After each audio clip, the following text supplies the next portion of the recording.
السلام عليكم ورحمة الله وبركاته، وحياكم الله في قناة النخبة السعودية. أظهرت المقاطعة الرباعية من مصر والبحرين والإمارات والسعودية لدولة قطر تداعيات كثيرة على الناحية السياسية والاقتصادية. فالمقاطعة عزلت قطر بصورة كبيرة عن المحيط العربي، وذلك بعدما رمت بنفسها في أحضان النظامين الإيراني والتركي الداعمين للجماعات التخريبية بقوة على المستويين العربي والعالمي.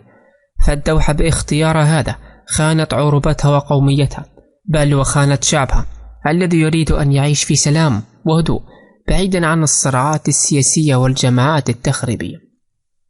هذا قال الكاتب والمحلل السياسي والخبير العسكري والاستراتيجي السعودي الدكتور أحمد الشري إن السعودية والإمارات والبحرين اتخذت قرارا تاريخيا ليس بقاطع العلاقات الدبلوماسية مع نظام الحكم في قطر فحسب، بل لإحباط المشروع الكبير الذي كان يستهدف وجود الدول الرباعية وأمنها وشعوبها من خلال دخول نظام الحمدان في مشروع تخريبي ضمن سياسة إيران وذرعها في الوطن العربي.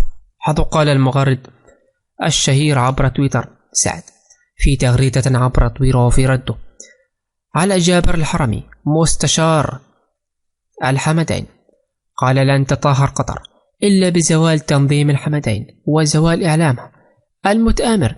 لم ولن ننسى يا جابر.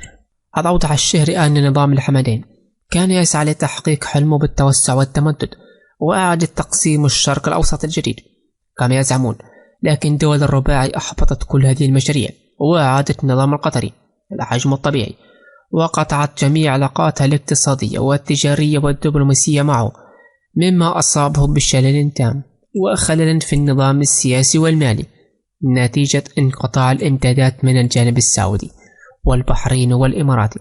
إذ سلمت الدول الرباعية المطالب الشرعية التي يجب على قطر تحقيقها لتعود لحضن الخليج العربي، مشيرا أن النظام القطري رفض تلبية هذه المطالب في وقت سابق قبل أن تتم المصالحة في اتفاق العلا. وأكد الخبير العسكري السعودي أن دول المقاطعة تجاوزت موضوع قطر وانصرفت إلى نموها ومشاريعها ومبادراتها تنمية شعوبها تارك الكرة في الملعب القطري متى أرادت العودة أو استفاق الشعب القطري وأسرة الثاني لتقديم حكومة قطرية تسعى لمصالح ومصلحة الشعب القطري بعيدا عن أوهام وأحلام التوسع الخيالي.